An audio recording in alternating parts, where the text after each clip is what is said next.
بسم الله الرحمن الرحيم اقرأ باسم ربك الذي خلق خلق الإنسان من علق اقرأ وربك الأكرم الذي علم بالقلم علم الإنسان ما لم يعلم. السلام عليكم ورحمة الله وبركاته.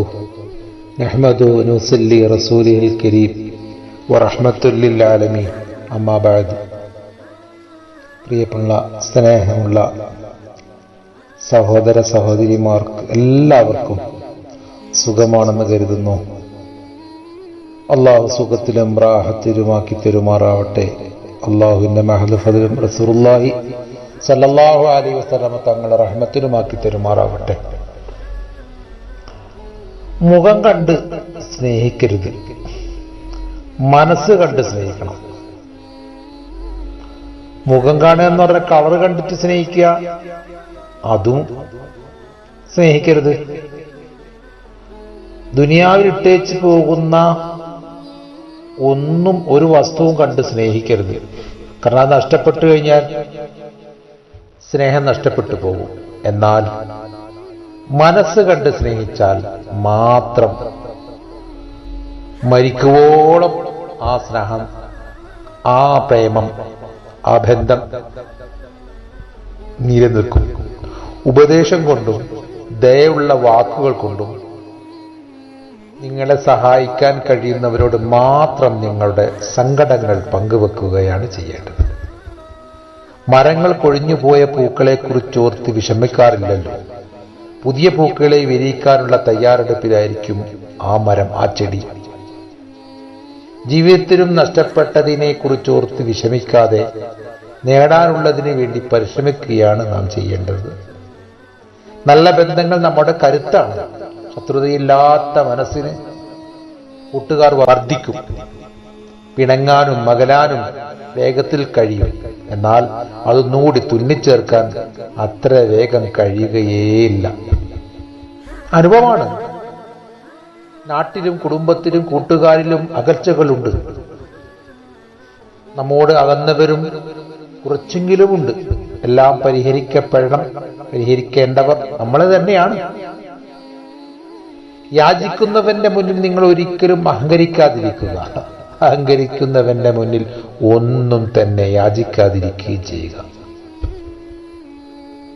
ഒരു വ്യക്തിയുടെ സകല ഗുണങ്ങളെയും അപ്പാടെ കത്തിച്ച് കളയാൻ പോകുന്ന തമേ ഗുണമത്രേ അഹന്ത. അതിനെ ബോധപൂർവ്വം അകറ്റി നിർത്തുക തന്നെ വേണം.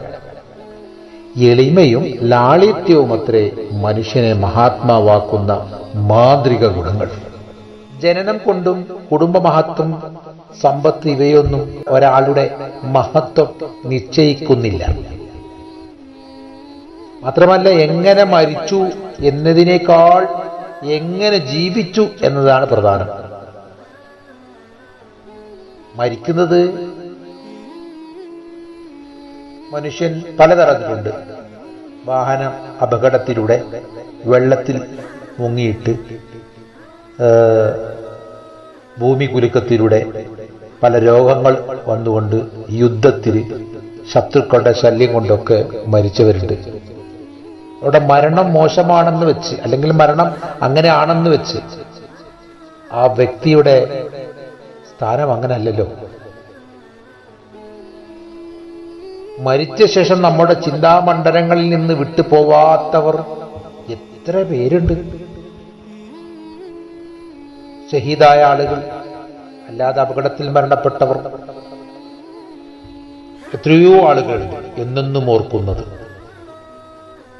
വിശദീകരിക്കേണ്ട ആവശ്യമില്ല എന്നാണ് എൻ്റെ ഈ വാക്കുകൾ കേൾക്കുന്ന ആളുകൾക്ക് മനസ്സിലാക്കാൻ കഴിയുമെന്നാണ് ഞാൻ ഓർക്കുന്നത്. ജീവിച്ചതിലെ വ്യത്യസ്തത കൊണ്ടാണ് ആ സ്ഥാനം നേടിയത്. ജീവിച്ചിരിക്കുമ്പോൾ കർമ്മം കൊണ്ട് വ്യത്യസ്തരാകുന്നവർ മാത്രമേ മരണശേഷവും മാതൃകയും പ്രചോദനവും ആയി കണ്ടിട്ടുള്ളൂ. ജനനത്തിനും മരണത്തിനും ആരും സ്വയം ഉത്തരവാദികളല്ലല്ലോ. പക്ഷേ ജീവിതം കൊണ്ട് അതിന് സാധിക്കണം. ഉത്തരവാദിത്തപ്പെട്ട രീതിയിൽ ജീവിക്കണം. നമ്മുടെ ആരുടെയും ജനനം നാം ഉദ്ദേശിച്ചത് കൊണ്ടോ ആഗ്രഹിച്ചത് കൊണ്ടോ ഉണ്ടായതല്ലല്ലോ. ജനനം ഒരിക്കലും ഒരു തെരഞ്ഞെടുക്കൽ അല്ലല്ലോ. എങ്ങനെ, എവിടെ, ആരുടെ മകനായി ജനിക്കുന്നു എന്നത് നാം ആരും തീരുമാനിക്കുന്നതും അല്ലല്ലോ. മരണവും ഒരു തിരഞ്ഞെടുപ്പ് ആവാൻ പാടില്ലല്ലോ.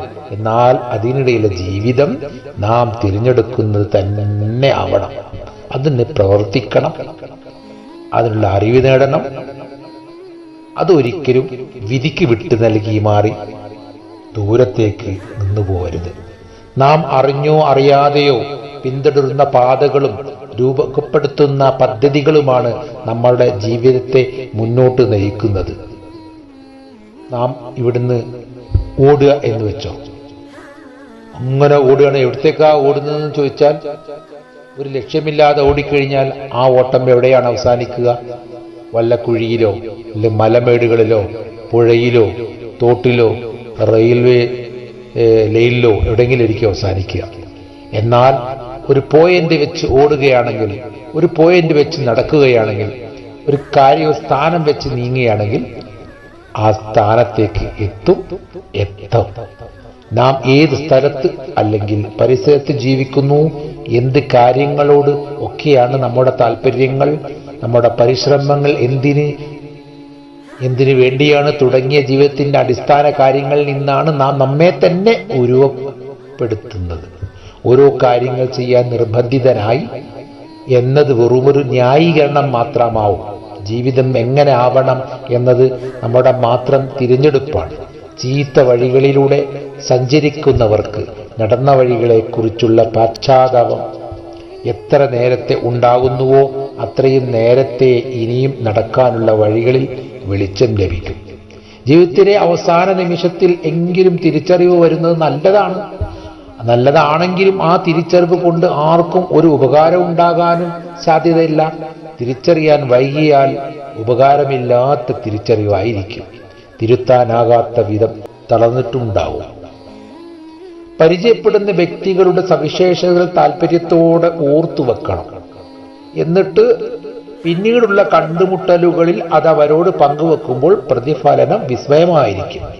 ജീവന്റെ പരമാനന്ദം കുടികൊള്ളുന്നത് ആത്മഹർഷം തുളുമ്പുന്ന വ്യക്തിബന്ധങ്ങളിലാണ്. അതാണ് കഴിഞ്ഞ കാലങ്ങളിലുള്ള എല്ലാവർക്കും ഉണ്ടായ ഗുണങ്ങൾ. നേതൃഗുണം പൊതുരംഗത്ത് മാത്രമല്ല, കുടുംബത്തിലും ജീവിതമെമ്പാടും ആവശ്യമായ യാഥാർത്ഥ്യമാണ്. നേതാവാകുവാനായി ആദ്യം ഒരു നല്ല വ്യക്തിയാകേണ്ടതുണ്ട്. മാന്യതയുള്ള ശ്രേഷ്ഠമായ ഒരു വ്യക്തിത്വം ആർജിക്കണം. നേതാവ് നൽകുന്ന സുരക്ഷിതത്വം അനുഭവിക്കുന്നവരെ കാലവും ഒപ്പം നിർത്തും. പ്രതിസന്ധികളോട് പൊരുതുമ്പോൾ കൂടുതൽ ആർജവത്തോടെ പ്രതിബദ്ധതയോടുകൂടി മുന്നിൽ നിന്ന് പൊരുതി മാതൃക സൃഷ്ടിക്കേണ്ടത് നേതാവിന്റെ കടമയാണ്. നാഥൻ നമ്മുടെ പരിശ്രമങ്ങൾ വിജയം നൽകി അനുഗ്രഹിക്കട്ടെ. അല്ലാഹു സുബ്ഹാനഹു വ തആല നമ്മെ സൽക്കർമ്മികളുടെ കൂട്ടത്തിൽ പെടുത്തി അനുഗ്രഹിക്കുമാറാവട്ടെ. ഇനി ഒരു വിഷയമായി വരാനും നിങ്ങൾക്ക് കേൾക്കാനും അല്ലാഹു തൗഫീഖ് നൽകുമാറാവട്ടെ. വആഖിറു ദഅവാനാ അനിൽ ഹംദുലില്ലാഹി റബ്ബിൽ ആലമീൻ. ربنا زدنا علما نافعا آتنا حسنة في حياتنا هب لنا قرة آتنا هداية نحن عبادك يا إلهنا ارحمنا ربنا واغفر ذنوبنا ثبت قلوبنا على دينك نجنا وانصرنا من كل آفات أنت مجيب الدعوات واحفظ يا ربنا أهالي محلتنا أنت رفيع الدرجات ربنا زدنا علما نافعا آتنا حسنة في حياتنا هب لنا قرة آتنا هداية نحن عبادك